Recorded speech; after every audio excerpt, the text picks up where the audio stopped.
So I thought I'd give you a little update on what's going on the farm, and with this unprecedented weather we've had. You know, seems it's not so bad now, but last week, flipping heck, what a nightmare. The ground has got soaked, the grass stopped growing. We brought the cows in for night, so here we are now. They're on the silage. They're in there, look. Well, you can see that. They're self-feeding on that. The silage not too bad.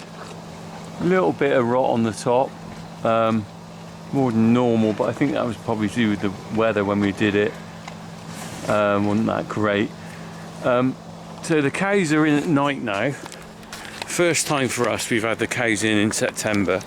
Obviously it's October now, but they came in at the end of September. Never opened the clamp then before. Not the best thing to have to do. But even more unusual, I've got all the rest of the cattle in as well.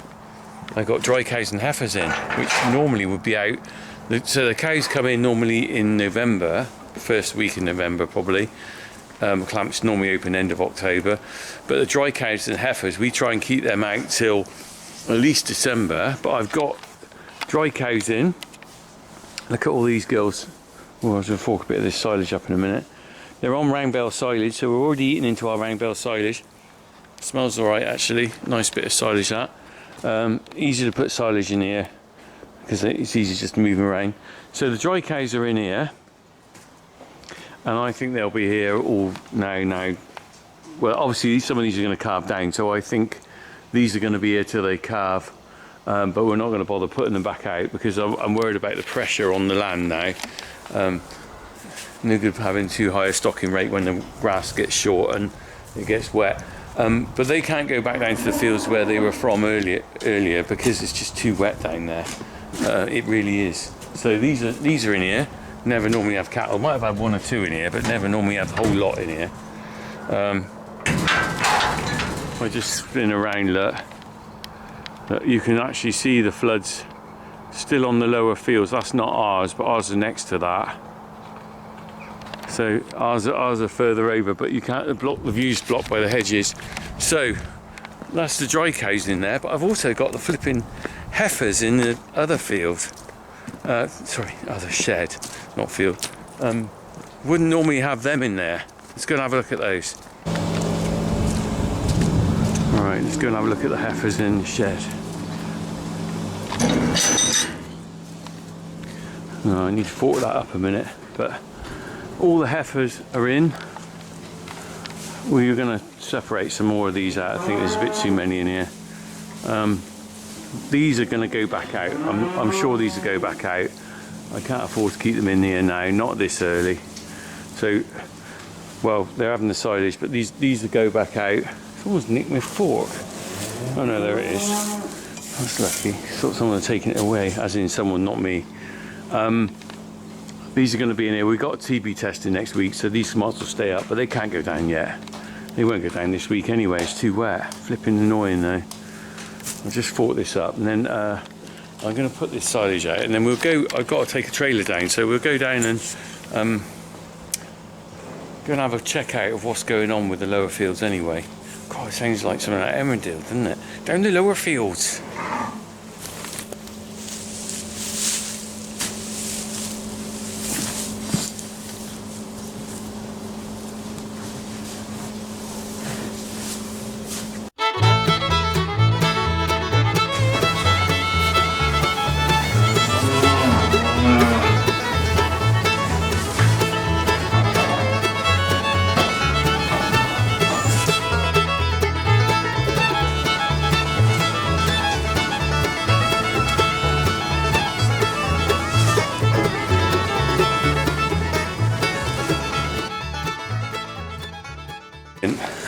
I think I've just dropped my camera case in amongst all this silage. Oh, well, I ain't going to find that till tomorrow morning, am I? If at all. Where is it? Come on. What have you done with it? That's very annoying. Probably slipped out when I was doing all that forking. Oh. Ugh. Found it. Dropped it by the shed there. Anyway, That's a relief. That's a relief, isn't it? Right, let's get on. I got stuff to do. Let's move this trailer. Right, well that's the situation with the cattle. Let's go and have a look in the fields. I've got to take Farmer P's trailer down. Look, here's Farmer P's trailer. Well, it's my trailer now really, but this is the trailer we use for mucking out.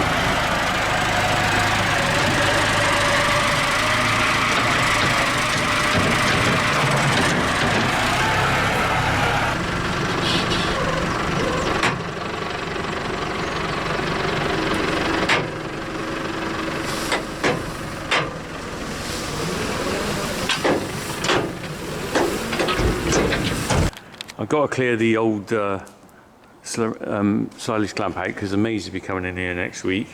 Hazard wagon will have to go somewhere else. Norton trailer's got to go down. So basically, I always put this into storage in the winter. We've got a barn down the field, which we don't really use much because it's a bit redundant down there. So I'm going to take this down, get that out of the way. It's just another one of those jobs you got to do prepping for winter. You're trying to get all your machinery under storage. Ideal world, you'd have every bit of machinery under cover, isn't it? But realistically on a farm you've got to look at the value of things and go, right, how can I justify that? It might cost you £20,000 to build a shed to put £5,000 worth of kit in, depending on what kit you got, of course. So anyway, I'm going to go on down. We're going to go on down and we'll have a look. I'm going to look at the flood, see what state they're in. All right, let's crack on. Ooh.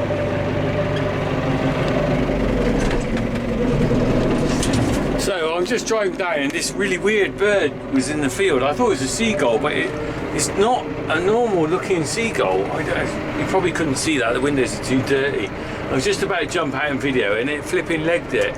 Anyway, with the amount of rain we've had and water we've had, I'm pretty sure that everything's a bit confused of what's land and what's not. It did fly off there. I might see it again in a minute. Right, let's get on down anyway. You see the water lying on the ground there, look. So, this barn's at the top of what we call our lower fields, where I had to move them from the other day, the heifers. I'm gonna just stick this in the barn, then we'll go down to the really lower bit where the heifers ought to be now. I just think they're not going to be down there for quite a while yet. Frustrating and expensive. A big yellow blob of steel.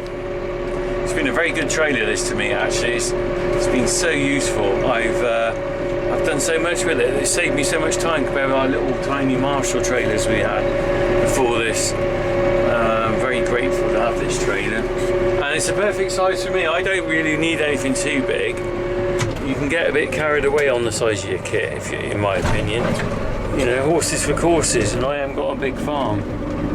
Right, let's go. Turn that off. Give myself time. Right, I'll be back down here in January flipping hedge trimming this. Right, let's have a look. So we're in the barn here. Barn owl box heaven. You can see that, look, this post has got to come out. I've got to untangle all this.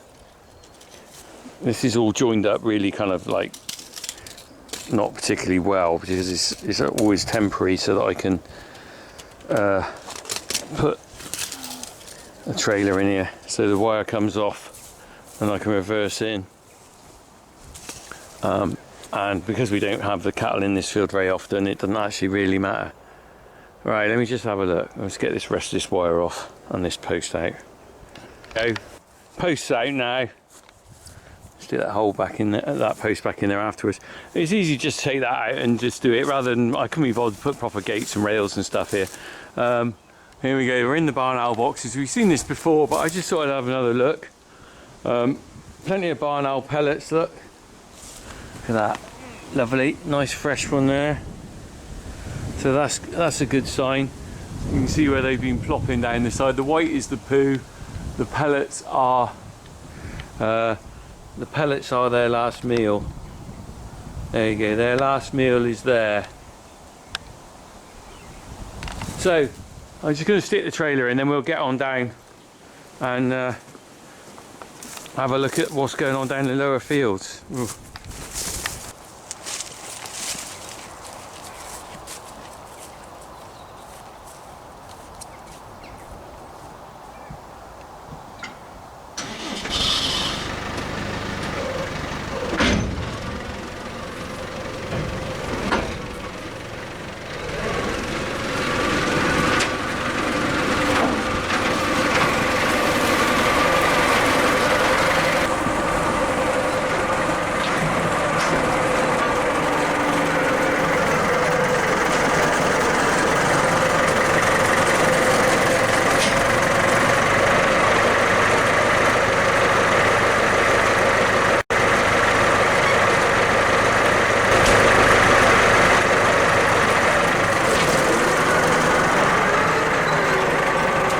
There you are, that's tucked away for another season in the barn.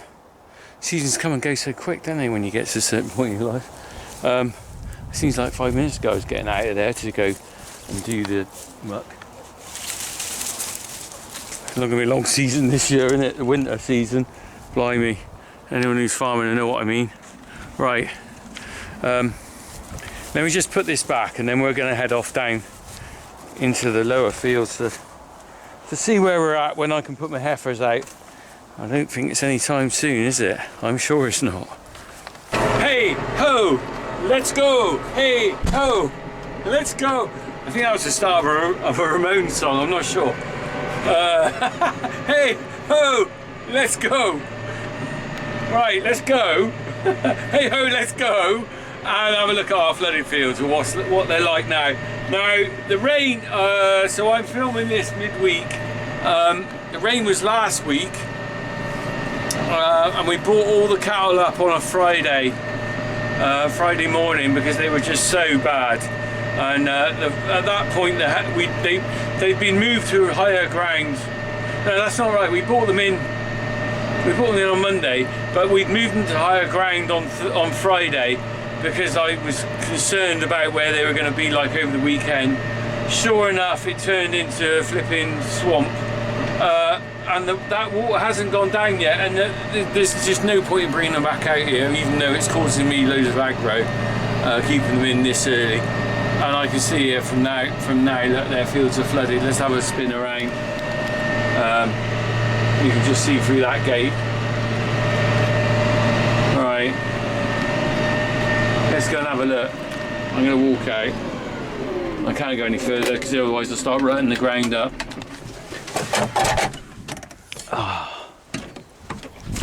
Look, I rather optimistically left that gate open thinking I'd bring them back down. And that ain't going to happen anytime soon. So they are going to stay up for the TB test next week. You know, I'm sure they'll be, you know, they've got to stay up because there isn't anywhere to bring them to. Our farm's zoned into the top 2/3 of the farm is for the dairy herd, and the bottom third is for the heifers. That's about right. We range them over a number of fields, and in between those we get cuts of silage and stuff off those fields that the heifers grazed as well. You know, you know what it's like in your head, you've got a sort of rotation, and same with the hay. You know, they rotate around where the heifers are, so we get some forage off it, the heifers graze it. The dairy cows don't really come to this section, it's too far for them to walk anyway. Look at this though, look. This isn't anywhere near how bad it was. This is relatively good. But look at it, I'm still looking at a field underwater in September, early October. So this was underwater, oh Christ. I actually can't go any further there. So that was where they were going to be into next. That was their next bit of fresh grazing. Don't want that grass underwater for too long. It won't do the grass any good. And also, I'm not sure what sort of crap is being washed out there.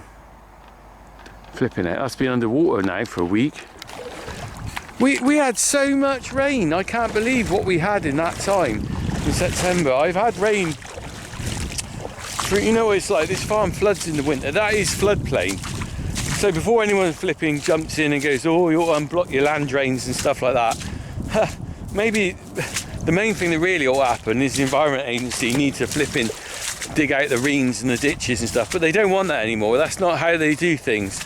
They want this land to flood because it stops the water flooding further down. When I was a lad, I'm lucky I'm old enough really. No one wishes their time away, no one wants to be old, but the thing about being old is you've got a lot to look back on. And I can remember in my early teens probably, there used to be gangs of men that used to come along and unblock this stream along there. They used to dig it all out, and they used to put new posts in, chestnut posts. Someone said, why don't you dig it out yourself? That doesn't work really, does it? Because if I dig my little bit out, but it's not dug out down further, all that happens is the bit I dug out fills up. And believe me, it's not going to take the volume of water that is on this field. So my bit will fill up, but it ain't got anywhere to go because the bit below, all the farms all the way through to wherever this ends up, are all going to be blocked. Right, so you can see here that heifers actually got quite a bite of grass here. They're not hungry. Look, plenty of grass for them. So they don't really need to be in yet. They've got a bite of grass. But look, let me just have a look. I'm coming up to the other big field. We call this, that was Little Mead we saw there. And this is Big Mead. And I can see through the gap in the hedge. This was the other field which they graze, going through into Botany, which is the field across there. And if I skirt round here, I can probably zoom right across. This is a slightly different angle than, look. So look, we can see the seagulls on the ground there, look. Botany's that gate in the back where we make silage. First cut silage is out there. I think it is. Yeah. Just get out of the way. It is Andy on the forager.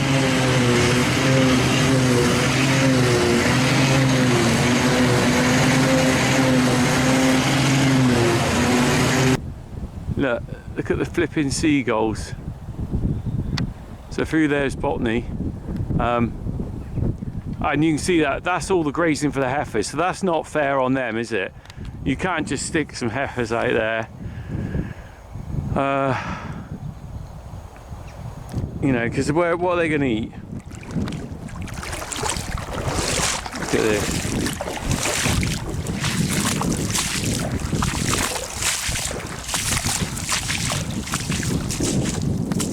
I'm gonna go just to this gate over here because I'll just be intrigued to see how far it's come across. It was quite pitiful actually. I felt really guilty when I came down here on the Friday morning with all that heavy rain on the Thursday. The cows had come out of there and they bunched them up on this narrow strip of land here. This bit wasn't flooded, but they were just sort of stood there. I don't think they really knew what to do. They weren't stressed or anything. There was obviously grass in here for them to eat, and they would have been all right for a few days. But it's not fair on them, is it? They don't know what's going on. You know, they're out in a field because I never normally have fields out in this. Cattle out in this field when it floods. It's only happened to me once before. I think it was 2012 when we had unprecedented rain in about July, and this was all underwater. I wasn't videoing then. I took some photos. It's a real shame. I took some photos but didn't video it. I mean, there's some photographs I've got somewhere, I'm not sure where they are, where there's round bales underwater in the field over there. If I can dig them out, I'll put them in this video, but I don't know whether I can.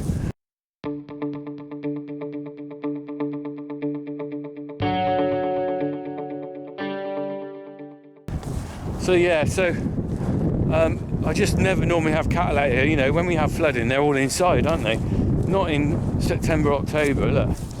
Right, so there's the gateway for them to walk through. And look, we can just see, you can see in the distance, can't you, where their grazing is, look. Look at that. That lovely bit of grass under there, look. Right. So, let me just get a photo.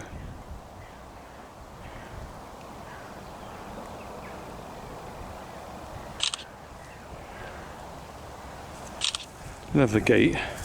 Always shows you how deep it is. If it comes halfway up the gate, you're in real trouble. Right, it's gone down quite a bit actually. I'm thinking this week is not going to be coming down here this week at all. Maybe next week we can get them back down here.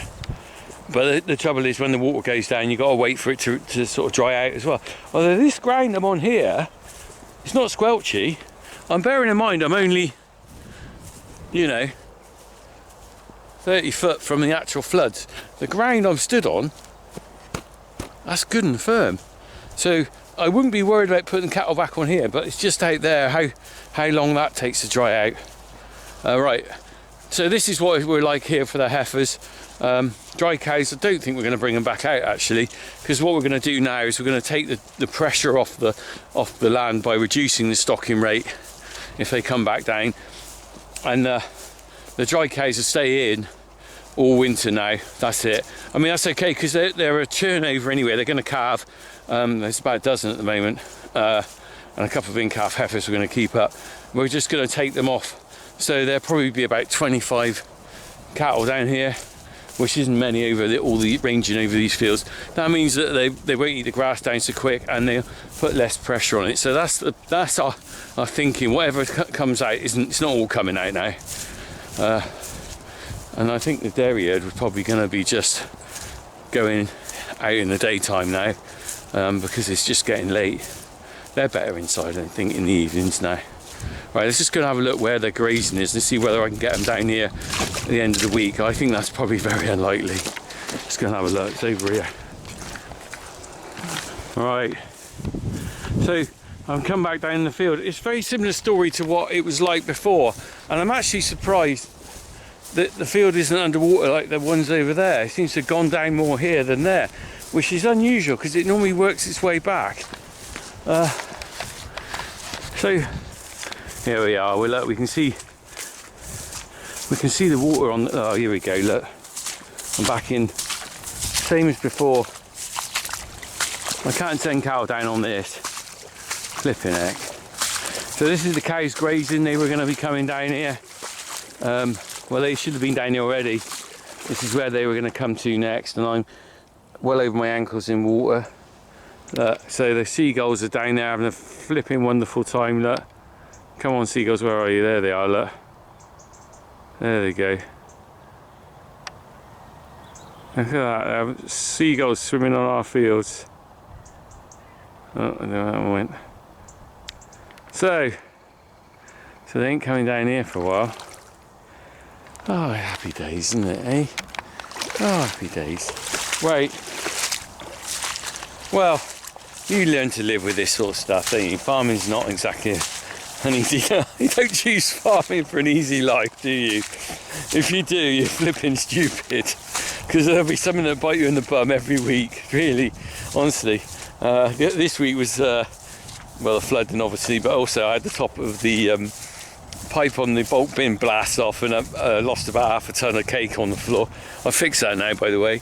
So that was alright. It was just the rivets had worn through with the blasting of the cake up through it, and so eventually the sort of curved bend just flipped off, and then all the cake was just being blown up into the bin, but one going in the bin and it was coming down.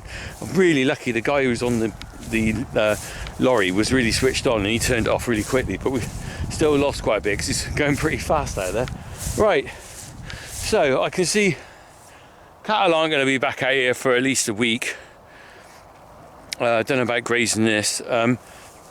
There is, the good thing is, and this is really good, is the grass is really greening up in the other fields. I was quite surprised how much it's come back. So although I'm trying to do it in a rotation of where it's been grazed, I have got grass that the cows can go on back along there.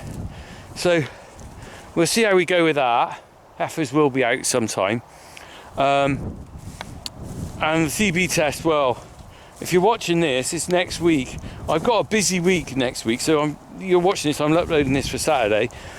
I've got a busy week next week, so I'm TB testing Monday, penciled in maize harvest on Wednesday, TB test results Thursday. Oh, and the calendars go live today, so if you want a calendar, there's a link below here in the description, or you can go on my website, www.richardcornock.co.uk/shop, and you can find my calendar there. Although it's going to be a while before I send those out, because I'm going to be chock-a-block with work this week, so it's going to be unlikely they're going to be rushed to get to you. But that's part of the reason I launched them so early, in the fact that everyone who wants a calendar's got plenty of time to get them. But they do sell out, and I always sort of aim to sell out. I'm never going to over-order and have too many calendars, hopefully. I don't really want to be trying to flog calendars in January. So if you don't get one by the end of October, I'd say you probably won't get one. They'll probably be sold out. That seems to be the usual thing. Anyway, right, let's get going. Crack on, everyone. We're cracking on. A funny year this year, isn't it? Very funny. See you soon.